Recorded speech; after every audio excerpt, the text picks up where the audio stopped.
Nombre chapitre 22.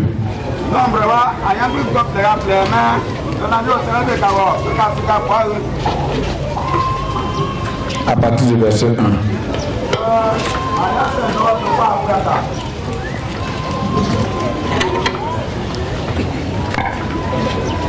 Ok. Les enfants d'Israël partirent et ils campaient dans les plaines de Moab, au-delà du Jourdain, vis-à-vis de Jéricho. Balak, fils de Sippor, dit tout ce qu'il avait fait aux Amoréens.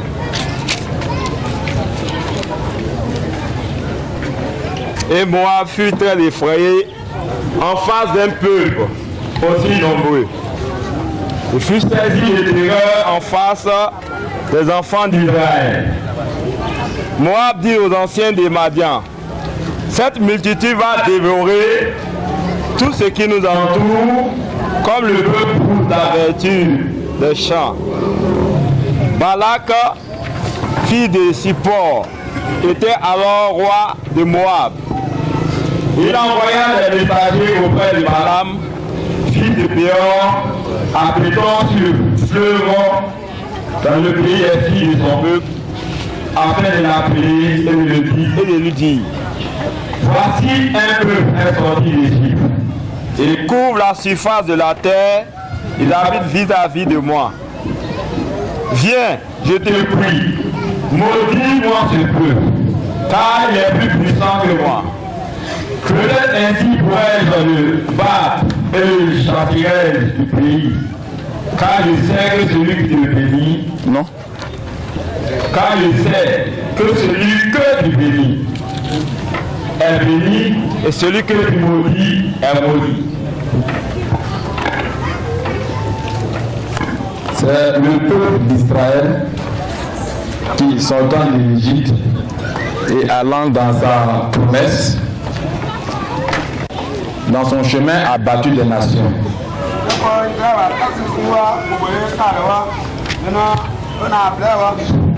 Et il arrive à un territoire où il devait passer.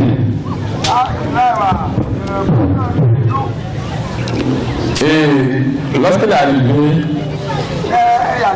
le roi de ce territoire a eu tellement peur avec son peuple.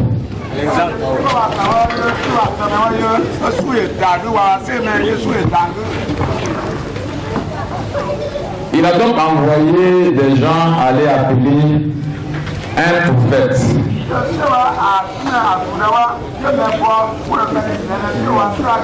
qu'on appelle Balaam. Et il dit, il sait qu'Israël est fort. Il sait qu'Israël est puissant. Et que lui, il ne peut rien contre Israël.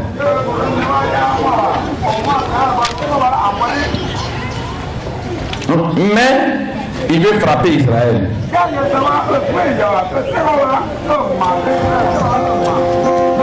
Dans une guerre comme nous, les hommes, nous le savons,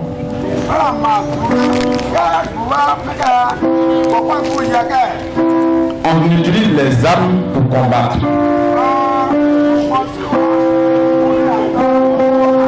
On utilise des fusils,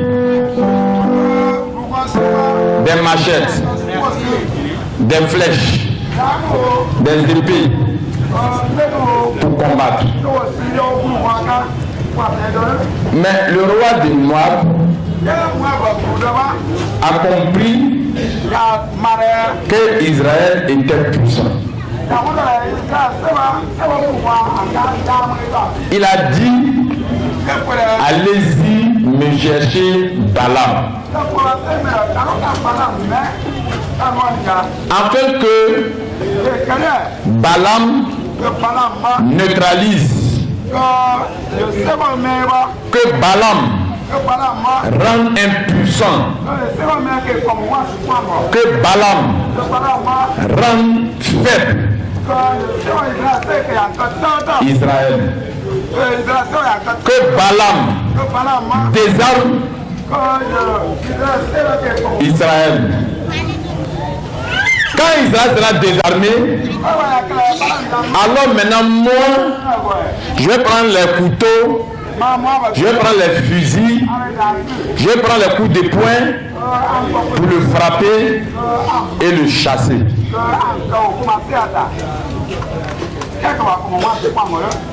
Et il dit comment Balaam va rendre Israël impuissant.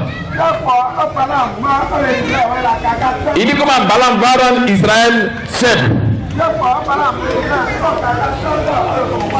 Il dit à Balaam, maudis-le. Parle sur Israël. Dis des paroles sur Israël.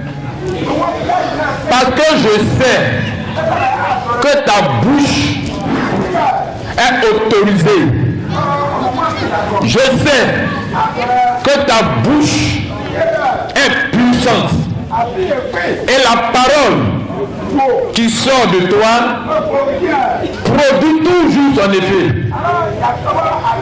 La parole qui sort de toi ne peut pas échouer. C'est pourquoi, si tu prononces des paroles contre Israël, ça va atteindre Israël. Et moi maintenant, sur la base de ce que tu as prononcé, je vais agir. Et je sais que si j'agis conformément à ce que tu as dit, je vais avoir la victoire. Ce que je voudrais que nous comprenions, la puissance, c'est la parole. Il n'y a pas de puissance.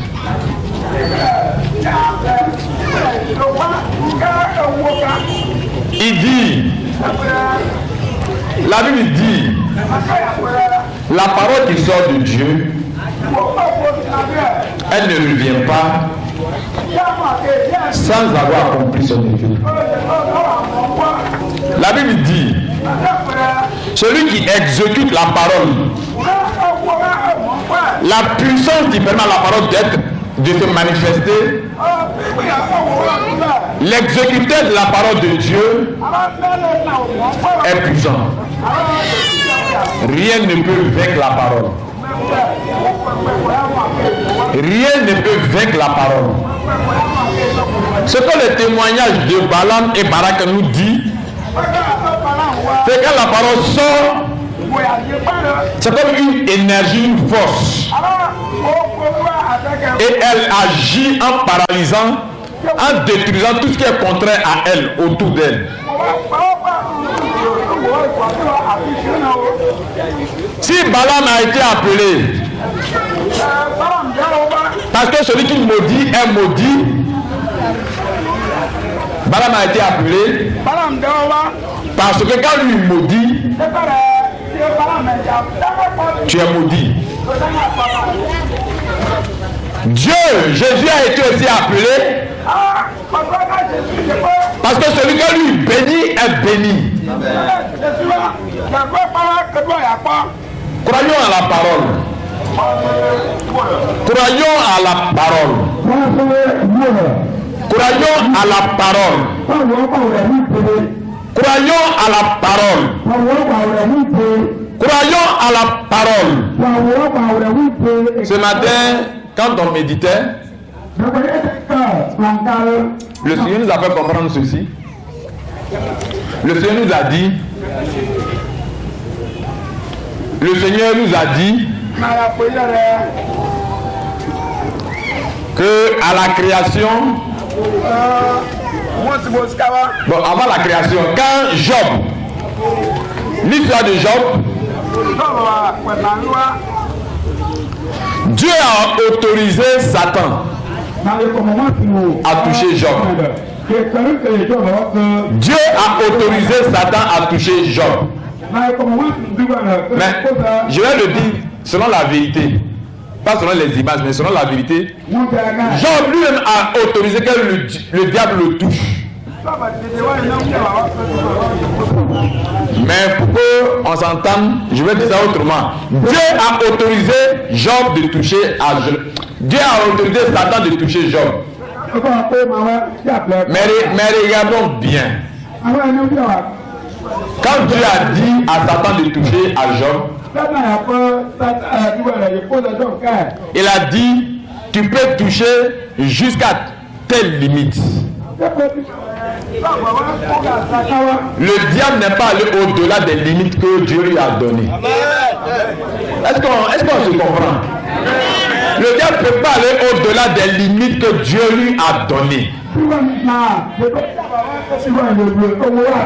Le diable ne peut pas aller au-delà des limites que tu lui donnes toi-même.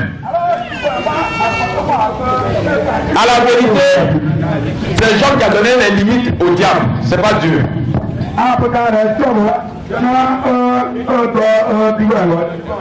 Je vais nous dire ce matin, quand le diable, je vais nous dire que le diable, dans sa plus grande rébellion,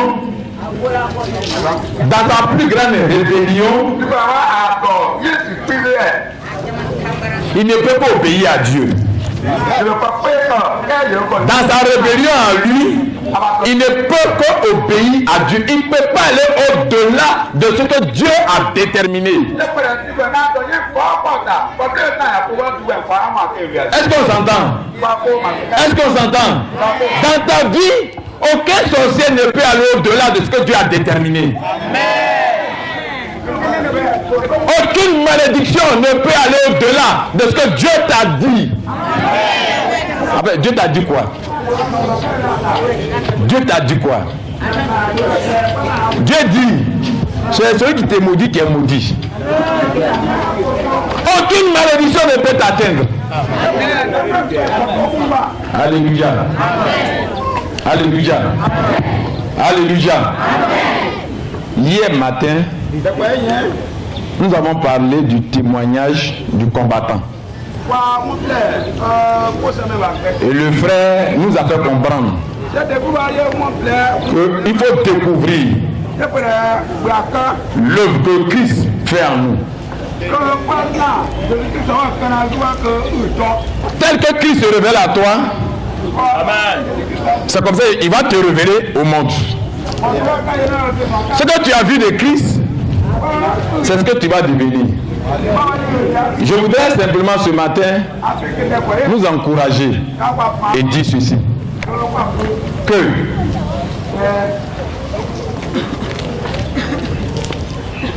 on appelait Balaam pour maudire, et quand il parlait, ça se réalisait. Regardez bien, les prophètes de Dieu, ils ont annoncé des choses sur des jours, sur des années. C'est ça accompli. C'est ça accompli. Tout ce qu'ils ont annoncé, c'est accompli. La parole de Dieu sur ta vie s'accomplit. La parole de Dieu s'accomplit sur ta vie. Et nous sommes venus. Le deuxième message a dit que Dieu est en train de nous préparer.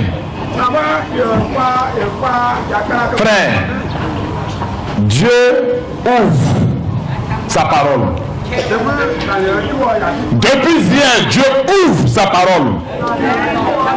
Qu'est-ce que tu reçois de cette parole? Comment tu reçois cette parole? C'est cela qui va déterminer de la suite. Dieu bénit par la parole. Dieu guérit par la parole. Dieu crée par la parole. Dieu est en train de faire une nouvelle œuvre par la parole. Dieu change ta condition par la parole. Si les gens ont créé, ils ont craint la parole de Balaam. Si les gens comprenaient que ce que Balaam dit s'accomplit. Balaam c'était un homme. Balaam était un homme. Dieu parle par un homme. Recevons la parole de Dieu, non comme une parole qui vient d'un homme. La façon dont tu reçois la parole est importante. Alléluia. Alléluia. Vous voyez dans Deutéronome 25, la Bible dit, je vais lire, et puis...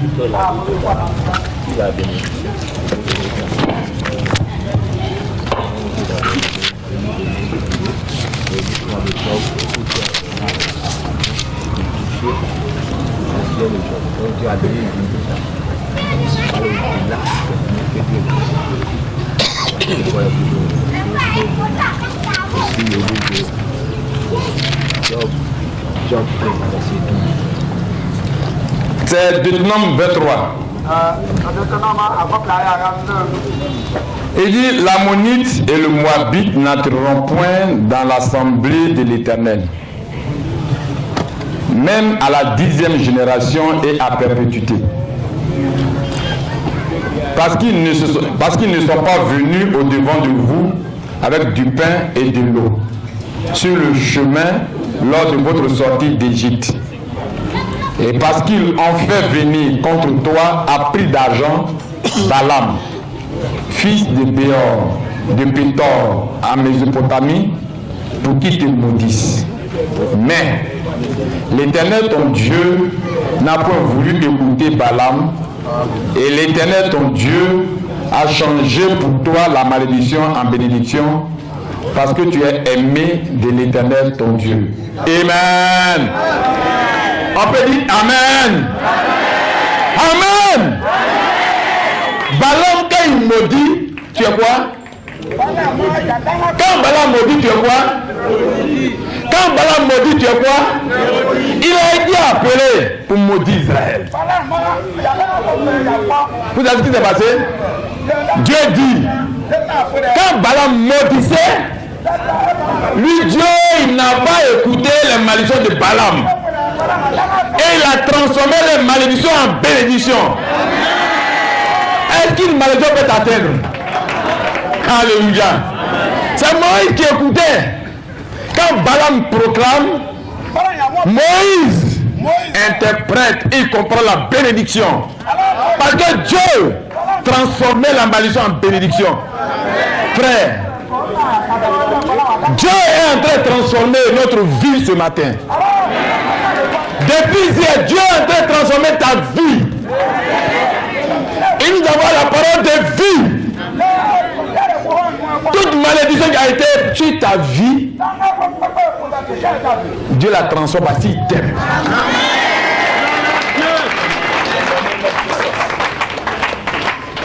Dieu transforme toute chose dans ta vie parce qu'il t'aime. Que la parole de Dieu te touche ce matin. Que tu sois dans un état de foi. Je voudrais terminer. Beaucoup disent, mais on va, il n'y a rien de particulier qui se passe. C'est ça qui est merveilleux. C'est ça qui est glorieux. Beaucoup d'agitation, non. Quelque chose doit se passer dans ton cœur. Alléluia! Alléluia! Vous savez ce qui s'est passé? Notre père Abraham était marié. Père Abraham. Il était marié à notre mère Sarah. Pendant des années, ils sont mariés. Ils font ce que les mariés font.